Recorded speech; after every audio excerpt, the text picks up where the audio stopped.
श्री शिवाय नमस्तुभ्यम। सावन महीने में नित्य नियम से इस विधि से पूजन करें। कैसे पुत्र प्राप्ति के लिए पूजा करें सरल विधि से, और कैसे मनचाहे विवाह के लिए, सौभाग्य के लिए, रोग, कर्ज, धन, परीक्षा, ट्रांसफर इत्यादि के लिए किस स्वरूप में पूजन करना चाहिए, आइए जानते हैं। सरल पूजा विधि है, घर पर किए जाने वाले सरल उपाय भी इसी वीडियो में आप जानेंगे। खासतौर पर विसर्जन, जिसमें आप कई गलती कर देते हैं, जिस कारण से आपकी पूजा पाठ खंडित माना जाता है, करके दिखाऊंगी। एक बार पूरा वीडियो सुनिएगा। सबसे पहले सच्चे भाव सच्चे मन से रोज ब्रह्म मुहूर्त में करीब करीब 9 बजे तक शिव पूजा कर लेनी चाहिए। ज्यादा से ज्यादा इस बात का ध्यान रखें, सही समय पर किया गया कोई भी काम अनंत गुना फल देता है।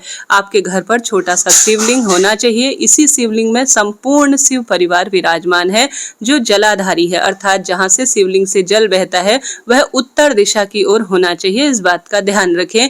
इसके पश्चात आप किसी प्लेट पर शिव अभिषेक करने के लिए एक बिल्व पत्र रखें। अगर बेलपत्र रखकर पूजन करते हैं तो ज्यादा फल मिलता है, नहीं तो किसी साफ सुथरी प्लेट पर सामान्य रूप से जलाभिषेक करें। एक दीप देवता आप जोड़ लीजिए ताकि यह हमारी पूजा का साक्षी रहे। दीपक जितनी देर आप पूजन करें उतनी देर जलता रहे, इस बात का ध्यान रखें। हर कार्य की सिद्धि के लिए, कोई भी विशेष मनोकामना की पूर्ति के लिए इस सावन महीने में अन्य देवी देवताओं के निमित्त एक दीपक लगाएं। वही शिव ज्योति महादेव के निमित्त रोज सुबह शाम अपने घर के मंदिर में आप जरूर से लगाने का प्रयत्न करें, इससे बहुत अधिक लाभ मिलता है। अब वंश वृद्धि, जिसके घर में संतान की परेशानी है या संतान चिड़चिड़ प्रवृत्ति है, तो संतानेश्वर महादेव की जय कहते हुए शिव पूजन करें।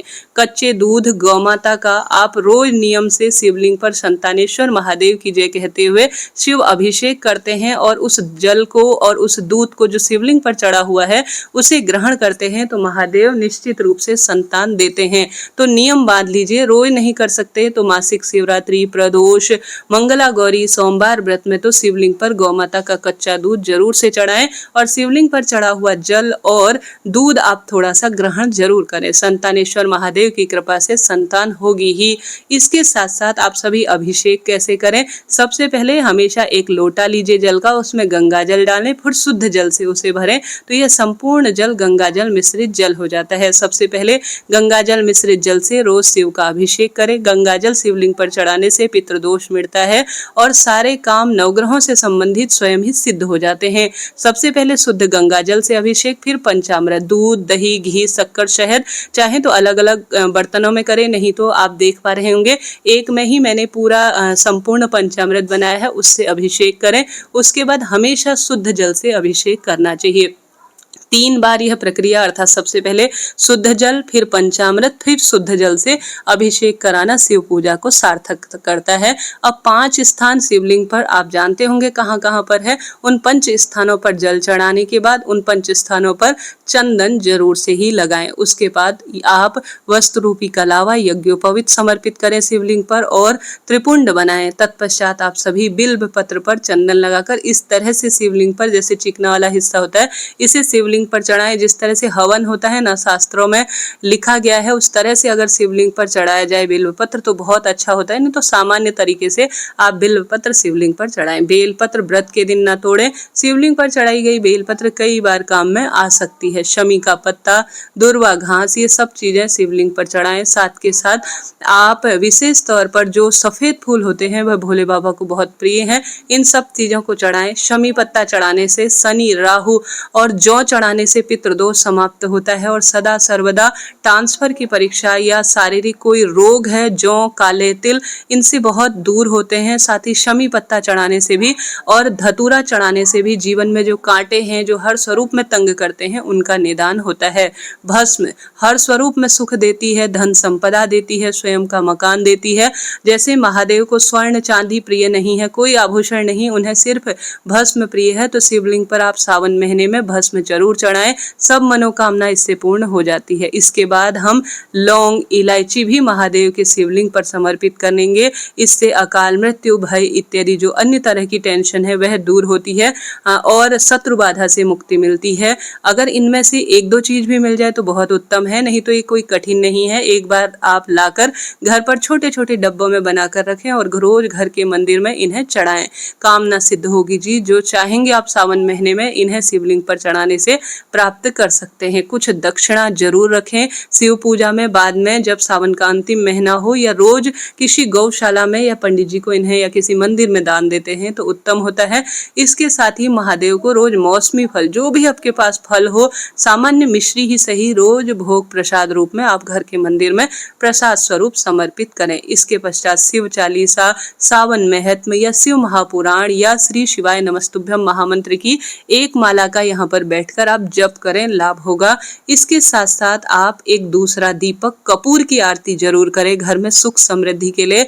कर्पूर गौरम करना अवतारम, ये वाली, या ओम जय शिव ओमकारा, इस आरती के साथ संपूर्ण परिवार के साथ यह आरती और पूजन करने का प्रयत्न करें। पूजा आरती हो जाए तो भगवान जी को आरती दिखाएं।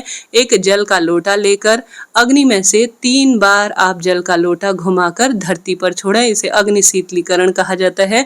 भूल चूक के लिए आप प्रार्थना करें महादेव से कि महादेव, हम कोई विशेष पूजा अर्चना नहीं जानते, जैसी भी पूजा है उसे स्वीकार करें। ऐसी प्रार्थना कर कर आप अग्नि जो जल है उसे धरती पर छोड़ें और महादेव के जयकारे लगाएं और संपूर्ण कामना की सिद्धि के लिए प्रार्थना करें जी। सरल पूजा विधि है परंतु इसके श्रेष्ठ लाभ हैं। अब बारी आती है विसर्जन की। देखिए, पूजा में रखी गई जो विशेष तौर पर फल हैं उन्हें पूजा के आधे घंटे 15-20 मिनट बाद महादेव स्वीकार कर चुके हैं। पूजा में चढ़ाए गए प्रसाद को तुरंत ही ग्रहण कर लेना चाहिए। अब पूजा सामग्री में से जल इत्यादि कब हटाएं? जब आपका दीपक ठंडा हो जाए 10-20 मिनट बाद, तो आप जो जल है इसे आप पहले घर में छिड़काव करें, थोड़ा नेत्रों से लगाएं और पूरे जो है किसी भी तुलसी के अलावा, तुलसी में नहीं डालना है, इसके अलावा कोई भी गमला है तो उस गमले की जड़ पर आप जो यह संपूर्ण सामग्री है उसमें आप जल के साथ छोड़ दीजिए। चढ़ाई गई लौंग, इलायची आप अपने काम में ले सकते हैं प्रसाद स्वरूप। बेलपत्र कई बार चढ़ाई जा सकती है और साथ के साथ जो यज्ञोपवीत होती है घर पर पहनने वाले हैं तो वह पहन सकते हैं, उत्तम इसका परिणाम होता है। तो इस तरह से आपको यह पूजा आराधना अपनी करने का प्रयत्न करना चाहिए। रोज इस तरह पूजन करें और इसी तरह से नियमबद्ध तरीके से संपूर्ण पूजा करें। शिव मंदिर में पूजा कैसे करनी होती है इसका चैनल पर वीडियो है, गठबंधन तक की उसमें बात बताई है मैंने, एक बार आप देखें, निश्चित रूप से उत्तम जानकारी मिलेगी। वीडियो उचित उपयोगी रहे हैं तो राधे राधे लिखें। सब मनोकामना की पूर्ति के लिए गुरुजी कहते हैं सावन महीने में घर के मंदिर में रोज 108 की चीजें, किसी दिन चावल, किसी दिन दूर्वा, किसी दिन बेलपत्र, किसी दिन हरा मूंग, किसी दिन चने की दाल घर के शिवलिंग पर रोज चढ़ाने से मन की कामना सिद्ध होती है और सारे काम सिद्ध हो जाते हैं। तो सावन महीने में नियम बना लीजिए कि शिवलिंग पर 108 चीजें जरूर चढ़ाएंगे। या आप अपने घर पर एक और उपाय कर सकते हैं, 2 लोटा जल, एक हाथ में 1 लोटा, दूसरे हाथ में दूसरा लोटा, तुमरुकेश्वर महादेव की जय, दक्षिणेश्वर महादेव की जय, 12 ज्योतिर्लिंग का ध्यान करते हुए 2 लोटा जल कांवड़ जल के स्वरूप में अपने घर के मंदिर में रोज चढ़ाने का एक धार से, अर्थात दोनों हाथों में जल पकड़ें और एक धार आपस में मिलाते हुए शिवलिंग पर चढ़ाएं। शिवलिंग पर चढ़ा हुआ जल पूरे घर पर छिड़काव करें। घृष्णेश्वर महादेव, और महादेव की कृपा से आपके सारे काम सिद्ध हो जाएंगे जी।